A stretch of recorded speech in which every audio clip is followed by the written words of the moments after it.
शादी। सिर्फ 30 साल की थी नीलम जब एक कार हादसे में उसके पति की मौत हो गई। उसकी गोद में था उसका 4 साल का बेटा और ढेर सारी जिम्मेदारियां। नीलम को सजने संवरने और अच्छे कपड़े पहनने का बहुत शौक था, लेकिन पति की मौत क्या हुई, नीलम की तो जैसे दुनिया ही बदल गई।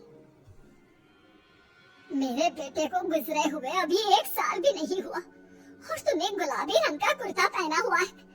तुझे अपने पति के जाने का जरा भी गम नहीं है क्या? ऐसी बात नहीं है मम्मी जी, लेकिन पूरी जिंदगी सिर्फ रोकर तो नहीं गुजारी जा सकती ना। तो क्या करेगी? पार्टियां मनाएगी? अरे तो मेरा बेटा मर गया और तुम्हें कोई फर्क ही नहीं पड़ता।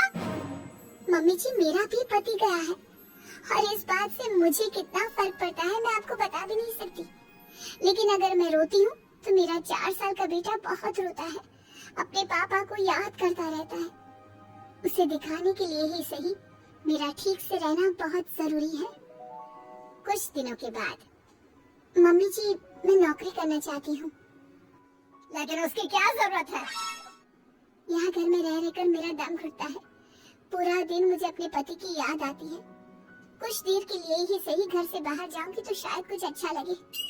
ठीक है, जैसा तुम्हारा मन करता है वैसा करो, लेकिन ध्यान रखना ये ज्यादा चटक मटक रंगों के कपड़े पहनकर घर से बाहर जाने की जरूरत नहीं है, वरना दुनिया हमारे बारे में बातें करेंगी। अपनी सास की बात मानकर नीलम सफेद रंग के कपड़े पहनकर ऑफिस जाना शुरू कर देती है। ऑफिस में नीलम की एक सहेली बनती है, दिव्या। नीलम, तुम हमेशा ये सफेद कपड़े पहनकर क्यों आती हो? दिखने में इतनी सुंदर हो, जॉब करती हो, तुम्हें अच्छी से रहना चाहिए। तुम्हें तो पता ही है, 1 साल पहले मेरे पति की मौत हो गई और इसीलिए मेरे ससुराल वालों ने कहा है कि मुझे सिर्फ सफेद कपड़े ही पहनने चाहिए, वरना लोग मुझे गलत समझेंगे। लोगों के हिसाब से तो अपनी जिंदगी जीना ही गलत है, लेकिन तुम कब तक ऐसे रहोगी? जो हो गया उसे भूल जाओ। मेरा भी बहुत मन करता है कि तुम लोगों की तरह रंगीन कपड़े पहनूं, अच्छे कपड़े पहनकर तैयार होकर रहूं, लेकिन फिर मोहल्ले वाले और रिश्तेदार मेरे बारे में उल्टी सीधी बातें बनाने लगते हैं। देखो, तुम जॉब करती हो, तुम्हें लोगों की बातों की परवाह नहीं करनी चाहिए। अगले दिन नीलम जाने के लिए तैयार होती है और रंगीन कपड़े पहन लेती है। ये देखकर नीलम की सास को गुस्सा आ जाता है। देखो बहू, तुम्हें समझाया था ना, अब तुम विधवा हो, तुम्हें ऐसे रंगीन कपड़े नहीं पहनने चाहिए। मम्मी जी, अगर मेरे पति की मौत हो गई तो इसमें मेरी क्या गलती? और सफेद कपड़े पहनने से आखिर क्या हो जाएगा? क्यों नहीं पहन सकती मैं रंगीन कपड़े? क्योंकि सफेद रंग विधवाओं के लिए बना है और तुम्हें रंगीन कपड़े पहनने का अब कोई हक नहीं है। तभी वहाँ पर नीलम की सहेली दिव्या आ जाती है। वो नीलम की सास की सारी बातें सुन लेती है। आंटी जी, विधवा होने का मतलब ये तो नहीं कि इंसान अपनी जिंदगी जीना छोड़ दे और रंगीन कपड़े पहन लेने से क्या हो जाएगा? एक विधवा लड़की बाकी के सारे काम तो करती है ना, खाना खाती है, घर के काम करती है, फिर रंगीन कपड़े क्यों नहीं पहन सकती? वो इसलिए ताकि विधवा होने के बाद किसी दूसरे आदमी की नजर में ना आए। अरे रंगीन कपड़े पहनेगी तो सुंदर लगेगी, फिर कल को आकर कहेगी मुझे दूसरी शादी करनी है, तब हम क्या करेंगे? हाँ तो ठीक है ना, इसमें गलत क्या है? एक विधवा को अपनी जिंदगी जीने का पूरा अधिकार होता है, नीलम को भी है। चलो नीलम, तुम यही कपड़े पहनकर मेरे साथ चलो। नीलम रंगीन कपड़े पहनकर अपनी सहेली दिव्या के साथ ऑफिस चली जाती है। कुछ इसी तरह दिन बीतने लगते हैं, लेकिन अब पति के जाने के बाद नीलम बहुत उदास रहने लगी थी। क्या बात है, तुम इतनी उदास क्यों रहती हो? देखो, नए दोस्त बनाने चाहिए, लोगों से बात करनी चाहिए। तुमने देखा ना, कितनी मुश्किल से सफेद रंग के कपड़ों से मुक्ति मिली है और अब रंगीन कपड़े पहनूंगी, दोस्त बनाऊंगी तो समाज मुझे वैसे ही जीने नहीं देगा। इस मामले में तुम्हें समाज की परवाह नहीं करनी चाहिए नीलम। लोगों का काम क्या है, बातें बनाना ही तो है। कुछ दिनों के बाद नीलम के ऑफिस में एक लड़का आता है। उसका नाम अमर था। वो धीरे धीरे नीलम को पसंद करने लगता है और एक दिन वो नीलम से कहता है, नीलम, तुम मुझे बहुत अच्छी लगती हो, मैं तुमसे शादी करना चाहता हूँ। लेकिन अमर, मैं एक विधवा हूँ और मेरा 4 साल का एक बच्चा भी है। मैं तुमसे शादी नहीं कर सकती। मुझे तुम्हारे विधवा होने से कोई फर्क नहीं पड़ता। मुझे तुम एक अच्छी इंसान लगी और इसीलिए मुझे तुमसे शादी करनी है। लेकिन मुझे मेरी फैमिली से इस बात की परमिशन कभी नहीं मिलेगी। तुम उसकी चिंता मत करो, मैं तुम्हारे घर आकर बात करूंगा। कुछ दिनों के बाद अमर नीलम के घर पहुंचता है। नमस्ते आंटी जी, मैं अमर हूँ। मैं आपकी बहू नीलम से शादी करना चाहता हूँ। मुझे तो पहले से पता था। पहले तूने विधवा वाला सफेद रंग छोड़कर ये रंग बिरंगी कपड़े पहनने शुरू किए और अब तेरा चक्कर भी चल रहा है। नहीं मम्मी जी, आप गलत समझ रही हैं। मैंने ऐसा कुछ नहीं किया। अगर ऐसा कुछ नहीं किया तो फिर कौन है ये लड़का? और यहाँ हमारे घर तेरे साथ शादी करने की बात करने क्यों आया है? आप नीलम को गलत समझ रही हैं। मैं नीलम को पसंद करता हूँ और उससे शादी करना चाहता हूँ। उसने मुझसे कभी ऐसा नहीं कहा। चले जाओ हमारे घर से। हमारे यहाँ पर विधवा बहुओं की शादियाँ नहीं करवाई जाती। समझ में आई बात? अमर वहाँ से चला जाता है और नीलम की सास उसे बहुत उल्टा सीधा सुनाती है। कुछ दिनों के बाद पड़ोस में एक शादी होती है। वहाँ पर सारी औरतें तैयार होकर आती हैं। नीलम की सास भी उसे वहाँ पर चलने के लिए कहती है। नीलम सफेद रंग के कपड़े पहनकर अपनी सास के साथ वहाँ पर जाती है, क्योंकि ऐसा उसकी सास ने कहा था। पर सारी औरतें काफी सुंदर तैयार होकर आई थी। देखो तो मेरी साड़ी का कलर कितना सुंदर है, तुम्हें पसंद आया? और ये देखो मेरे कंगन, पिछले महीने ही दिलवाया थे मेरे पति ने। कितना अच्छा डिजाइन है ना? अरे तुम्हारी मेहंदी तो दिखाओ, रंग तो बहुत सुंदर आया है। लगता है तुम्हारा पति बहुत प्यार करता है तुमसे। नहीं तो क्या। और वैसे भी ना मुझे मेहंदी का ये लाल रंग बहुत पसंद है। अरे जरा उधर तक देखो, नीलम वहाँ पर क्या कर रही है? हम सबके बीच में विधवा का क्या काम? अरे इसका यहाँ होना तो मनहूसियत है। इसकी सास को इतना भी नहीं पता कि इसे यहाँ नहीं लाना चाहिए था। ऐसे सफेद कपड़े पहनकर बैठी हुई है, दूर से पता चल रहा है कि उसका पति मर गया। नीलम की सास ये सारी बातें सुन लेती है और फिर अपनी बहू की उदास चेहरे की तरफ देखती है। नीलम की सास को इस बात का एहसास होता है कि उसने अपनी बहू के साथ अच्छा नहीं किया। घर आने के बाद, नीलम जरा मेरे पास आना बेटा। क्या हुआ मम्मी जी, मुझसे कोई गलती हुई है क्या? लो बेटा, बहुत सुंदर सुंदर और रंगीन साड़ियाँ हैं, ये सब तुम्हारे लिए। और सुनो, वो जो लड़का उस दिन घर आया था ना, क्या नाम था उसका? अमर। उसे कहना कि वो मुझसे आकर मिले। लेकिन अचानक क्या हुआ मम्मी जी? सब ठीक तो है ना? आप ये कपड़े मुझे क्यों दे रही हैं? और अमर से क्या काम है?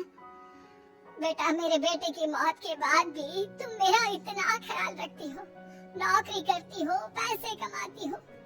आज जब उस शादी में मैंने दूसरे लोगों की बातें सुनी, तब मुझे इस बात का एहसास हुआ कि विधवा होने के बाद भी तुम्हें जीने का अधिकार है। मम्मी जी, मैं कुछ समझी नहीं। देखो बेटा, जो चला गया वो चला गया, लेकिन आज के बाद तुम रंगीन कपड़े पहनोगी, खुश होकर रहोगी। और हाँ, मैं खुद तुम्हारी शादी अमर के साथ करवाऊंगी। लेकिन मम्मी जी, आप ये सब क्यों कर रही हैं? मैं तो आपके कहने पर सफेद कपड़े पहनकर शादी में गई थी। वही तो बेटा, मुझे अच्छा नहीं लगा। और ऐसा तो किसी किताब में नहीं लिखा कि विधवा होने के बाद एक लड़की को सिर्फ सफेद कपड़े पहनने चाहिए।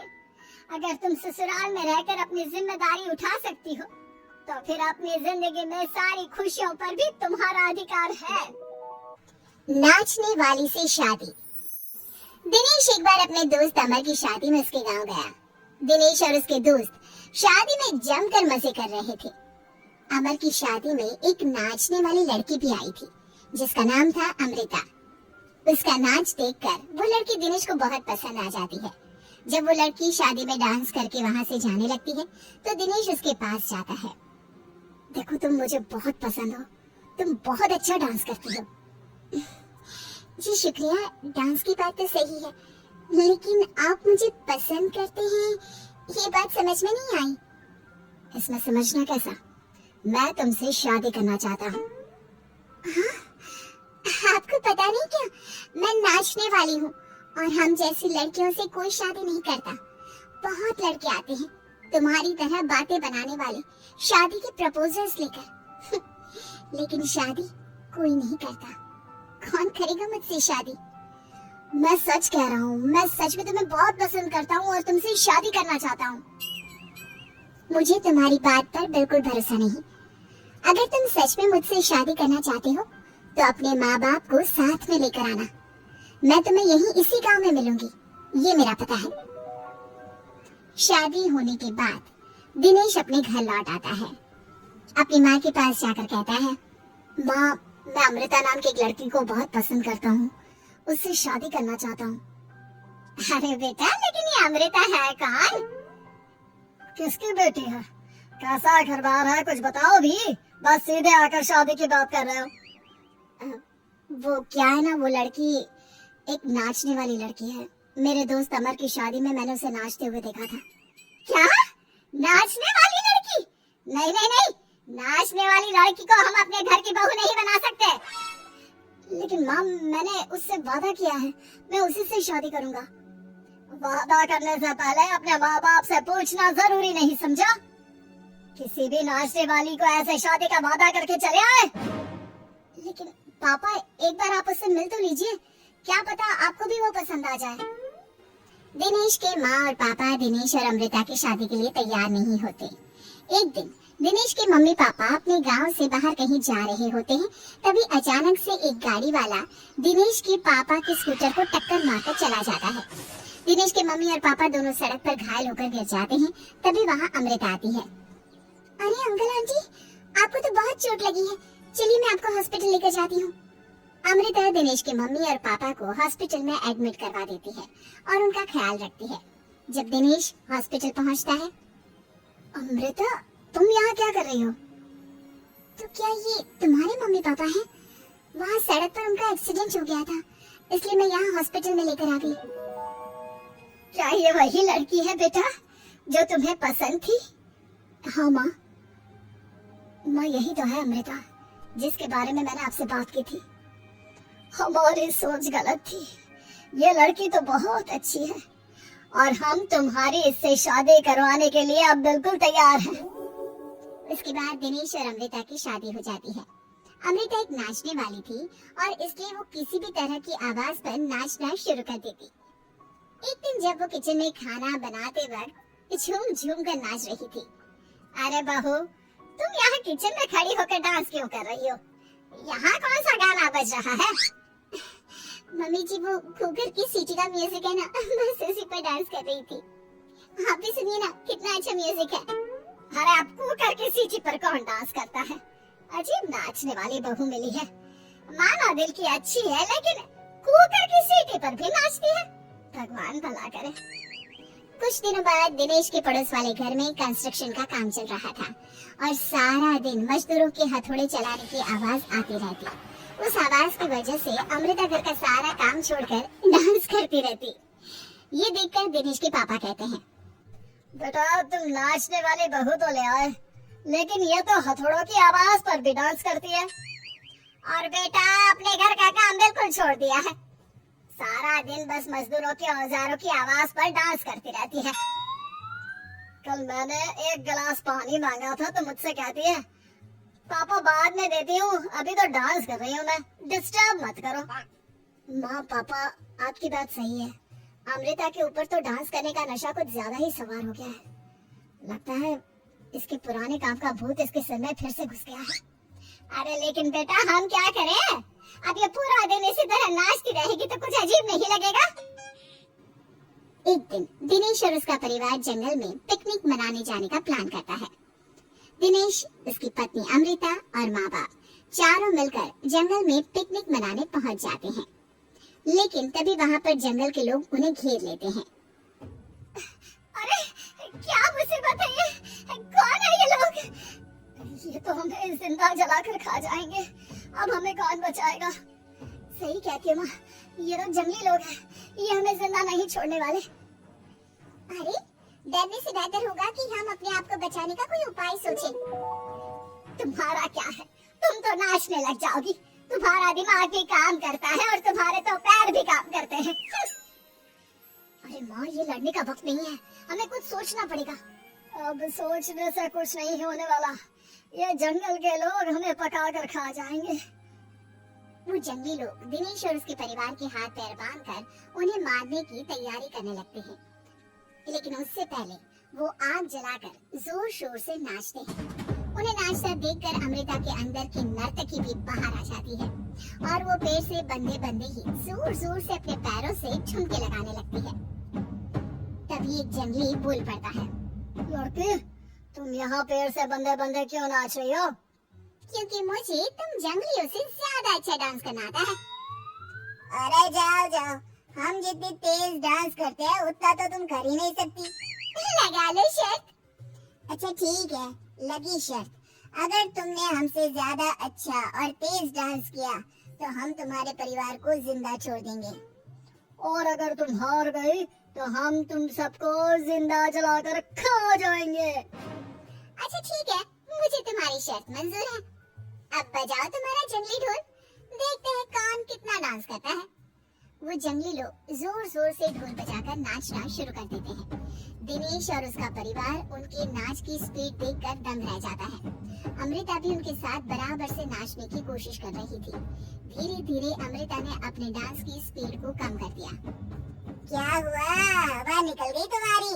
बढ़िया है हमसे जीतने वाली। बस 1 मिनट रुक जाओ, तुमको तो मैं अभी बताती हूँ। अब तक अमृता धीरे धीरे नाच रही थी ताकि वो सारे जंगली थक जाए और अमृता बाद में जोर जोर से डांस करके उन्हें हरा दे। और ऐसा ही हुआ। अमृता ने अब तेज स्पीड से नाचना शुरू कर दिया। सारे जंगली अब तक थक चुके थे। देखा, अब पता चला कौन ज्यादा अच्छा और तेज नाच सकता है। हाँ हाँ, तुम ही हमसे ज्यादा अच्छा और तेज डांस करती हो, हमने मान लिया। बहुत थक गए, बस भी करो। अरे अभी कहाँ से बस करो, तुम कहो तो मैं दिन रात लगातार नाच सकती हूँ। हम तुम्हारे आगे हार मानते हैं, तुम अपने परिवार को लेकर यहाँ से चली जाओ। देखा माँ, आज नाचने वाली बहू ने हम सबकी जान बचा